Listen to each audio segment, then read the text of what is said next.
अस्सलाम वालेकुम स्टूडेंट्स, कैसे हैं आप सब। मेरा नाम है बिस्मा असगर। मैं आपको पढ़ा रही हूँ चैप्टर 1 केमिकल इक्विलिब्रियम। और उसमें आज के इस लेक्चर में हम बात करने लगे हैं फॉरवर्ड और रिवर्स रिएक्शन की कुछ प्रॉपर्टीज़ के बारे में, साथ ही साथ इक्विलिब्रियम की कुछ प्रॉपर्टीज़ के बारे में। इन सारी की सारी प्रॉपर्टीज़ को कहते हैं मैक्रोस्कोपिक प्रॉपर्टीज़, और उसका मतलब ये होता है कि ये सारी की सारी प्रॉपर्टीज़ किसी भी रिएक्शन के लिए सही साबित होती हैं। तो इनकी डिटेल में बात करते हैं, लेकिन उसके लिए हमें चलना पड़ेगा लेक्चर की तरफ। तो आए चलते हैं लेक्चर की तरफ। आज के इस लेक्चर में स्टूडेंट्स हम बात करने लगे हैं कि हमारे पास कुछ मैक्रोस्कोपिक प्रॉपर्टीज़ होती हैं, और वो कौन कौन सी होती हैं। सबसे पहले तो समझें कि मैक्रोस्कोपिक प्रॉपर्टीज़ का मतलब क्या होता है।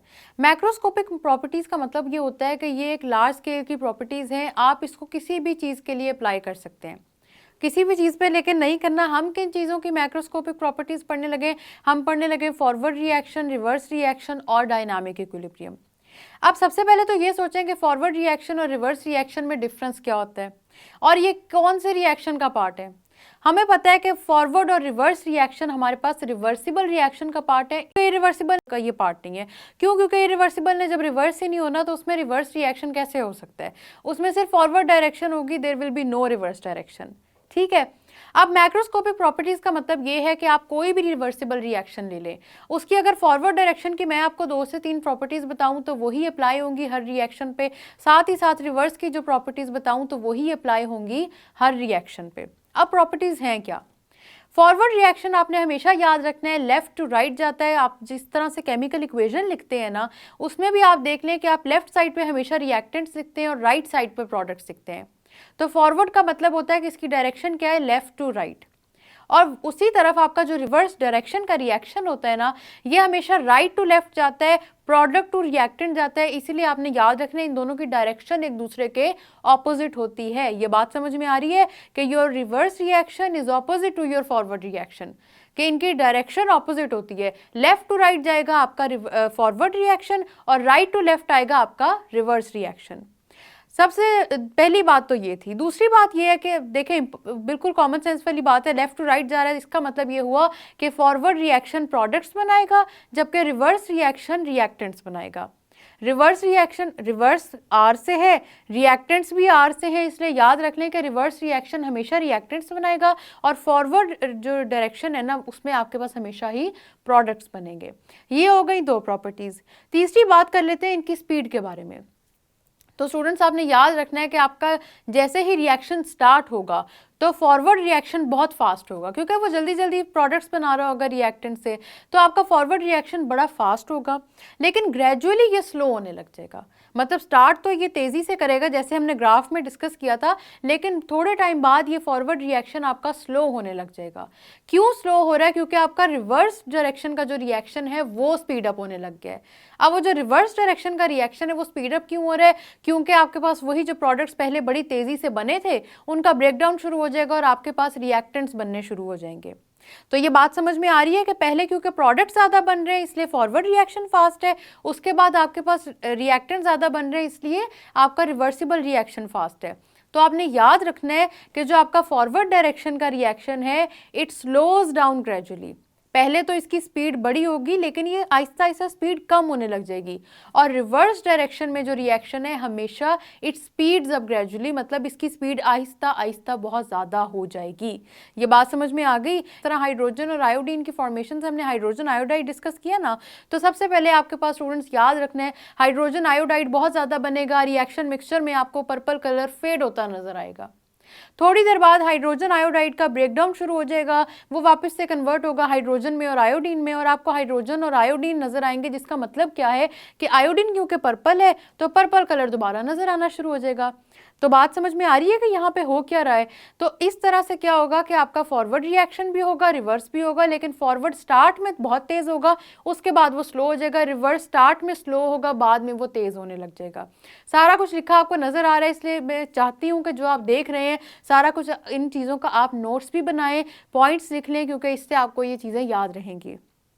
इसके बाद क्या होगा कि आहिस्ता आहिस्ता, क्योंकि आपके ये जो प्रोडक्ट्स हैं, रिएक्टेंट्स हैं, इनकी फॉर्मेशन के ये जो प्रोसेसेस हैं, इन्होंने किसी पॉइंट पे जाके एक दूसरे के इक्वल हो जाना है, इन स्पीड्स ने इन्होंने कांस्टेंट हो जाना है। उसी पॉइंट को हम क्या कहते हैं? हम कहते हैं डायनामिक इक्विलिब्रियम। अब डायनामिक इक्विलिब्रियम की भी कुछ प्रॉपर्टीज़ होती हैं। डायनामिक इक्विलिब्रियम में सबसे ज़रूरी बात तो ये है कि रिएक्शन कभी रुकता नहीं है, ये बात आप सबने याद रखनी है। रिवर्सिबल रिएक्शन होता है जो डायनामिक इक्विलिब्रियम पे जाता है, लेकिन ये रिएक्शन कभी भी रुकता नहीं है, ये हमेशा प्रोसीड कर रहा होता है, हमेशा फॉरवर्ड डायरेक्शन भी हो रही होगी, रिवर्स डायरेक्शन भी हो रही होगी, लेकिन एक दूसरे की स्पीड इतनी कांस्टेंट हो जाएगी कि आपको लगेगा जैसे रिएक्शन रुक गया, लेकिन रुकता नहीं है। वो केमिकली जब देखा गया, एक्सपेरिमेंट्स किए, तो पता लगा रिएक्शंस रुकते नहीं है। जैसे मैंने आपको फोटोसिंथेसिस के एग्जांपल से समझाया भी था, तो आपका रिएक्शन प्रोसीड कर रहा होता है, लेकिन वो स्पीड इतनी कांस्टेंट हो जाती है कि आपको लगता है कि जैसे वो रिएक्शंस रुक गए हैं, लेकिन वो कंटिन्यू हो रहे होते हैं। साथ ही साथ आपके डायनामिक इक्विलिब्रियम पे जो कॉन्सेंट्रेशन है ना प्रोडक्ट्स की और रिएक्टेंट्स की, वो वहाँ जाके कांस्टेंट हो जाएगी। अब कॉन्सेंट्रेशन में चेंज नहीं आएगा, जो मर्जी हो जाए, कॉन्सेंट्रेशन जितनी चेंज होनी थी बस हो गई, उसके बाद चेंज नहीं आएगा। और तीसरी इंपॉर्टेंट प्रॉपर्टी ये है कि आपको एक ओपन फ्लास्क की ज़रूरत नहीं होती, बल्कि क्लोज्ड की ज़रूरत होती है, क्योंकि आपका डायनामिक इक्विलिब्रियम वरना मेंटेन नहीं होता।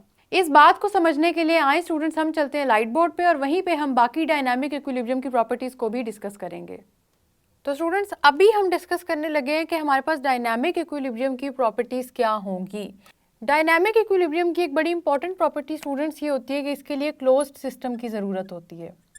ठीक है, क्लोज सिस्टम और ओपन सिस्टम में आपके लिए डिफरेंस समझना बहुत ज़रूरी है।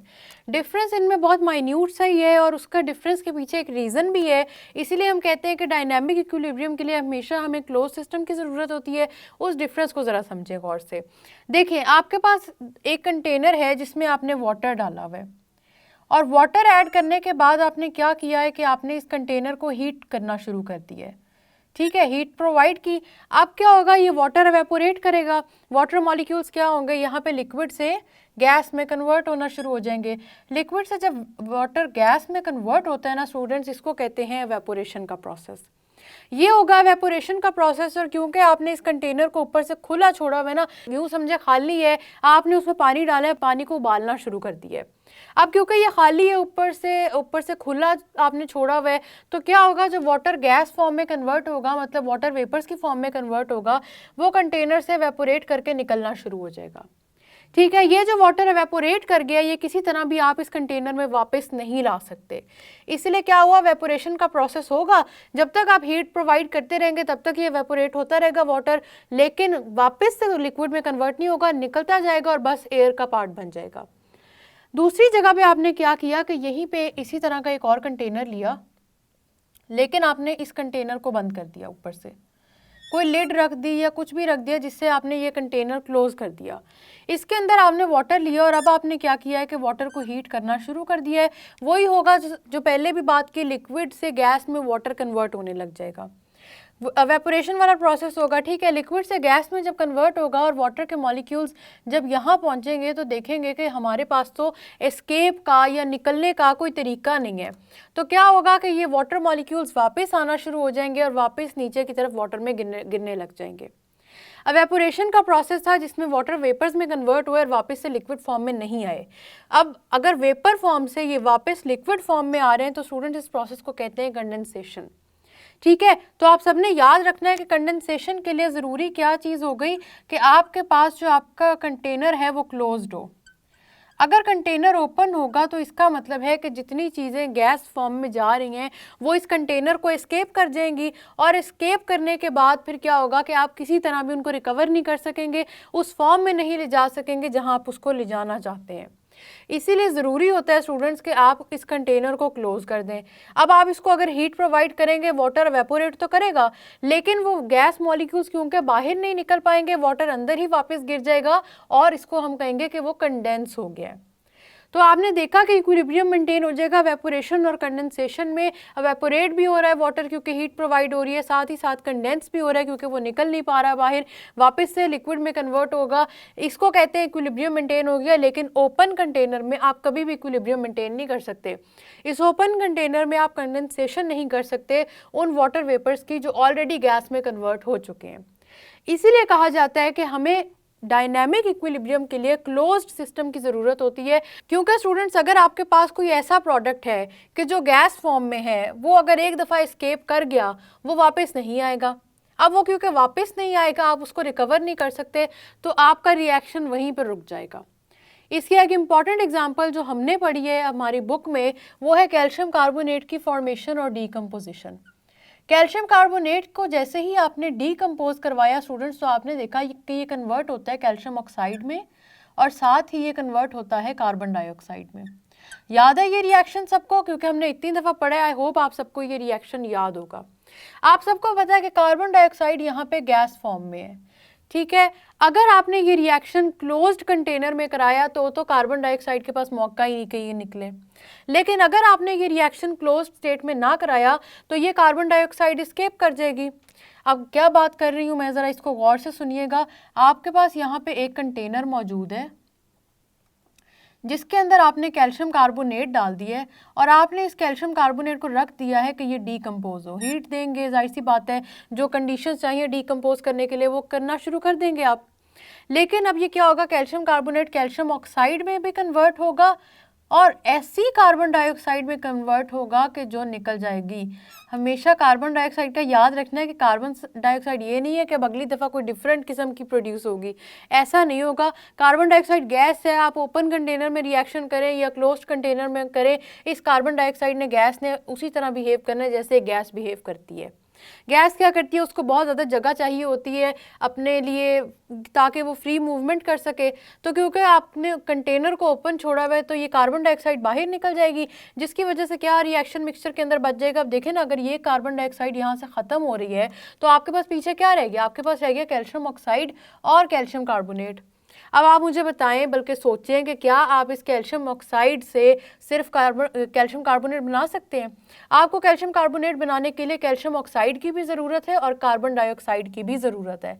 तो अगर ये कार्बन डाइऑक्साइड एस्केप कर गई तो आपका रिएक्शन यहीं पर रुक जाएगा, ये मज़ीद प्रोसीड नहीं करेगा। वहीं पे अगर आपने रिएक्शन मिक्सचर लिया और उसको क्लोज कर दिया, ऊपर से बंद है, क्लोज्ड कंटेनर है, लिड रख दी, कुछ भी रख दिया, ये कंटेनर आपने अब बंद कर दिया। यहाँ पे आपने लिया कैल्शियम कार्बोनेट, और कैल्शियम कार्बोनेट आपका डीकम्पोज होकर कैल्शियम ऑक्साइड और कार्बन डाइऑक्साइड में तो कन्वर्ट अभी भी होगा, वही चीज़ होगी जो पहले हो रही थी, लेकिन ये कार्बन डाइऑक्साइड जो गैस फॉर्म में है अब एस्केप नहीं कर पाएगी, क्योंकि यहाँ इसके मॉलिक्यूल्स आएंगे और इस लिड से टकरा के वापस नीचे की तरफ आ जाएंगे। क्योंकि ये लिड से टकराएंगे, वापस नीचे की तरफ आएंगे, नीचे क्या पड़ा हुआ है, कैल्शियम ऑक्साइड पड़ा हुआ है, कैल्शियम ऑक्साइड के साथ ये करेंगे रिएक्ट, और कैल्शियम ऑक्साइड के साथ रिएक्ट करते ही वापस से आपके पास कैल्शियम कार्बोनेट बन जाएगा। ये डिफरेंस समझ में आ रहा है आपको? तो आपका ये रिएक्शन रिवर्स डायरेक्शन में कब जाएगा, जब आप इसको क्लोज्ड कंटेनर में करेंगे और आप किसी भी यहाँ पे रिएक्टेंट को या प्रोडक्ट को एस्केप नहीं होने देंगे। और ये आपको क्लोज्ड कंटेनर की कब कब ज़रूरत होगी, जब जब आपने रिएक्शन करना है ऐसी जगह पे या ऐसी चीज़ों के साथ जो कि गैसियस फॉर्म में। अगर कोई आपका प्रोडक्ट गैस फॉर्म में है तो रिएक्शन को क्लोज्ड कंटेनर में करें इक्विलिब्रियम के लिए, वरना वो प्रोडक्ट एस्केप कर जाएगा, वो टिकेगा नहीं, और वो जब वो टिकेगा नहीं ना तो फिर वो क्या होगा, आप रिएक्शन को कभी रिवर्स नहीं कर सकते। ये सिंगल हेडेड एरो है, ये आपने याद रखना है, ये गलती से बन गए। ये स्टूडेंट्स आपने याद रखना है डबल हेडेड एरो, यहाँ पे दो एरोज बनते हैं जो दोनों के आधे आधे हेड्स हैं, ठीक है। इसके बाद आपको पता लगता है डबल हेडेड एरो से कि रिएक्शन जो है आपका फॉरवर्ड डायरेक्शन में भी जा रहा है, रिवर्स में भी जा रहा है, और इन शॉर्ट वर्ड्स ये रिवर्सिबल रिएक्शन है। तो एक प्रॉपर्टी तो आप सबने याद रखनी है कि डायनामिक इक्विलिब्रियम अटेन करने के लिए बहुत इंपॉर्टेंट है कि आपके पास क्लोज्ड कंटेनर हो। कुछ स्टूडेंट्स के माइंड में क्वेश्चन आएगा कि क्या ये क्लोज्ड कंटेनर हमें लिक्विड्स और सॉलिड्स के लिए भी ज़रूरत होती है इसकी? नहीं स्टूडेंट्स, आपको क्लोज्ड कंटेनर की ज़रूरत सिर्फ और सिर्फ तब है जब आपके पास रिएक्टेंट्स या प्रोडक्ट्स आपके गैसियस फॉर्म में है। जब भी ये गैसियस फॉर्म में होंगे ना, तब आपको ज़रूरत होगी कि आप कंटेनर क्लोज करते हैं, क्योंकि गैस एस्केप कर सकती है, गैस कहीं पे भी मूव कर जाती है, इसीलिए वो एस्केप कर जाएगी और आप रिवर्स नहीं कर पाएंगे रिएक्शन को। तो लिक्विड्स और सॉलिड्स में बेशक आप कंटेनर ओपन रहने दें, डजेंट मैटर, लेकिन आपने जब भी अपने रिएक्टेंट्स या प्रोडक्ट साइड पे गैस लेनी है ना, तो फिर आपने क्या करना है कि अपने कंटेनर को क्लोज कर देना है। ये तो हो गई आपके पास डायनामिक इक्विलिब्रियम की एक प्रॉपर्टी। इसके अलावा दूसरी प्रॉपर्टी ये है कि रेट ऑफ रिएक्शन इसमें बिल्कुल इक्वल हो जाते हैं। फॉरवर्ड रिएक्शन और रिवर्स रिएक्शन एक दूसरे के इक्वल हो जाते हैं, जिसका मतलब ये है कि स्पीड्स इक्वल हो जाती हैं, जिस तरह हमने पहले भी बात की है इस बारे में कि rate of forward reaction will be equal to rate of reverse reaction. अब रेट्स इक्वल होने का मतलब ये नहीं होता है कि आपके पास कॉन्सेंट्रेशन इक्वल हो गई है। इस एग्जाम्पल को ज़रा गौर से देखें, यहाँ पे आपके पास दोनों डायरेक्शंस में रिएक्शन जा रहा है, कैल्शियम ऑक्साइड और कार्बन डाइऑक्साइड भी बन रहे हैं और कैल्शियम कार्बोनेट भी बन रहा है। लेकिन हो सकता है कि आपके पास कैल्शियम कार्बोनेट की एग्जाम्पल दे रही हूँ कि आपके पास इसके 5 मॉलिक्यूल्स प्रेजेंट हो, ठीक है, इसके आपके पास 2 हो और यहाँ पे कार्बन डाइऑक्साइड के 3 मॉलिक्यूल्स प्रेजेंट हो।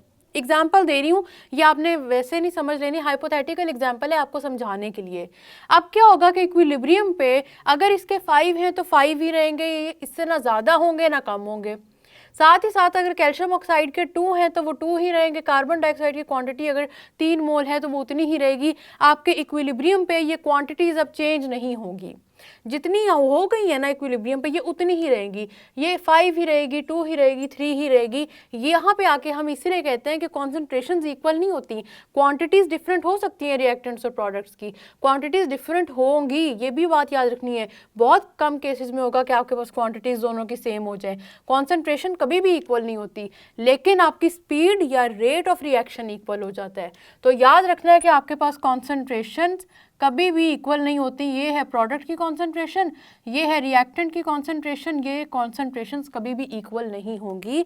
लेकिन ये कॉन्सेंट्रेशन सबने याद रखना है कांस्टेंट ज़रूर हो जाएंगी, ठीक है, ये कांस्टेंट हो जाएंगी। कांस्टेंट का मतलब है कि जितनी हो गई हैं बस वहाँ पे आके ये रुक जाएंगी, मज़ीद कोई चेंज नहीं आएगा, ना मज़ीद ज़्यादा होंगी ना मज़ीद कम होंगी।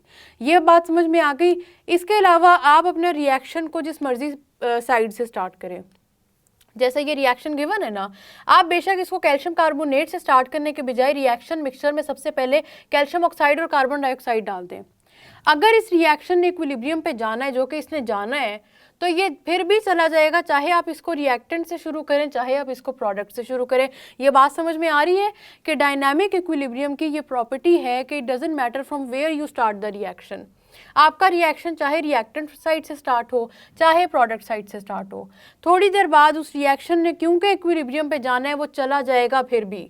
इट डजंट मैटर आप कहाँ से स्टार्ट कर रहे हैं, ठीक है। ये वाली बात भी इंपॉर्टेंट है, आपके रिएक्शन की स्टार्टिंग पॉइंट क्या है ये मैटर नहीं करता, आपका रिएक्शन बस इक्विलिब्रियम पे पहुंच जाएगा वो मैटर करता है।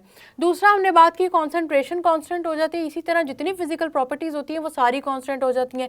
जिसमें कोई कलर चेंज अगर आया है तो वो भी अब मज़ीद चेंज नहीं होगा, कोई डेंसिटी अगर रिएक्टेंट्स और प्रोडक्ट्स की है वो भी मज़ीद चेंज नहीं होगी। तो ये सारी चीज़ें भी आपके पास कांस्टेंट हो जाएंगी। ये बात समझ में आ रही है कि ये सब कुछ आपके पास कांस्टेंट हो जाएगा। आपके डायनामिक इक्विलिब्रियम की एक ख़ास बात ही ये है। अब आपके माइंड में क्वेश्चन आएगा कि क्या हम डायनामिक इक्विलिब्रियम को डिस्टर्ब कर सकते हैं, कि एक दफ़ा अगर रिएक्शन इक्विलिब्रियम पे चला गया है तो क्या इसको छेड़ा जा सकता है कि ये यहाँ से दोबारा इक्विलिब्रियम स्टेट से हट जाए? तो जी बिल्कुल छेड़ा जा सकता है। ऐसी चीज़ें होती हैं जिनको हम नेक्स्ट लेक्चर में डिस्कस ज़रूर करेंगे कि आप इक्विलिब्रियम पे मौजूद रिएक्शन को किस तरह से दोबारा डिस्टर्ब कर सकते हैं।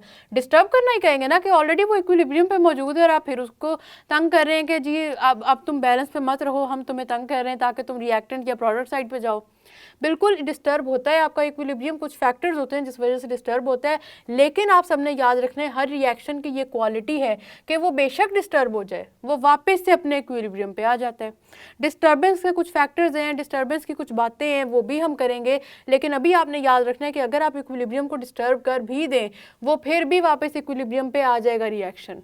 तो रिएक्शन ने इक्विलिब्रियम पे आना ही आना है। रिवर्सिबल रिएक्शन का यूँ समझें ये फेट है। फेट का मतलब ये है कि ये एक ऐसी क्वालिटी है जो हर रिवर्सिबल रिएक्शन ने फॉलो करनी है, क्योंकि हर रिवर्सिबल रिएक्शन ने डायनामिक इक्विलिब्रियम अचीव करना ही करना है। तो बेशक आप उसके इक्विलिब्रियम अचीव करने के बाद उसको डिस्टर्ब भी कर देंगे ना, वो फिर से अपने इक्विलिब्रियम पे आएगा कुछ ना कुछ करके। कौन सी चीज़ें चेंज होती हैं उनकी भी हम बातें करेंगे। लेकिन अभी जो हमने प्रॉपर्टीज़ की बात की ये आप सबने याद रखनी है। सबसे पहले कि क्लोज सिस्टम की ज़रूरत होती है, उसके बाद कि इसमें रेट ऑफ रिएक्शन इक्वल हो जाते हैं, लेकिन आपके पास कॉन्सेंट्रेशन इक्वल नहीं होती बल्कि कांस्टेंट हो जाती हैं, ठीक है। कलर और डेंसिटी या कोई भी फिजिकल प्रॉपर्टी हो रिएक्टेंट्स और प्रोडक्ट्स की वो भी कांस्टेंट हो जाती है। और साथ ही साथ आपके पास अगर लिक्विड्स और सॉलिड्स हो तो आपको क्लोज कंटेनर की ज़रूरत नहीं है, लेकिन अगर गैस हो तो आपको क्लोज कंटेनर की बिल्कुल ज़रूरत है। ये बात समझ में आ रही है। साथ ही साथ हमारे पास आखिरी प्रॉपर्टी ये है कि equilibrium can be disturbed by various factors but still a reaction will manage to achieve its equilibrium every time.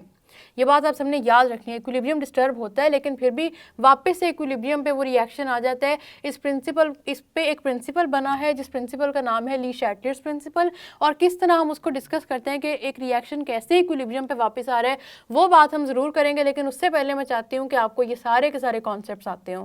तो आपने macroscopic properties forward reverse reaction की और साथ ही साथ macroscopic properties of dynamic equilibrium याद रखनी है। और मैक्रोस्कोपिक प्रॉपर्टीज़ का स्टूडेंट्स मतलब ये है कि हर रिवर्सिबल रिएक्शन की डायनामिक प्रॉपर्टीज़ यही हैं, ठीक है।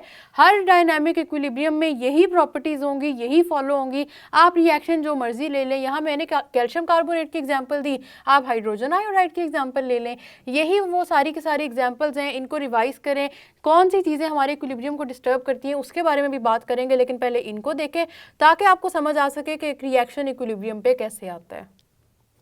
तो स्टूडेंट्स, मैंने आपको जितनी प्रॉपर्टीज़ पढ़ाई है ना, ये सारी आपने याद कर लेनी है। और किसी भी रिएक्शन का पूछा जाए आपसे पेपर में, आपने याद रखना है कि यही प्रॉपर्टीज़ हैं उनकी, चाहे फॉरवर्ड रिएक्शन की बात हो, रिवर्स की बात हो, या आपके पास इक्विलिब्रियम की बात हो। साथ ही साथ ये इंपॉर्टेंट चीज़ें हैं, पेपर में पूछी भी जाती हैं, इसलिए इन पे फोकस करें, क्योंकि इसके बाद के लेक्चर्स में हमने ये भी पढ़ना है कि कौन सी ऐसी चीज़ें हैं जो इक्विलिब्रियम को डिस्टर्ब कर सकती हैं। अगर आपको इक्विलिब्रियम की सही तरह प्रॉपर्टीज़ नहीं पता चलेंगी तो आपको ये नहीं पता लगेगा कि कौन सी चीज़ें इसको डिस्टर्ब कर सकती हैं। आप इन कॉन्सेप्ट्स को रिवाइज करें। आप और हम मिलेंगे नेक्स्ट लेक्चर में, तब तक के लिए अल्लाह हाफिज़।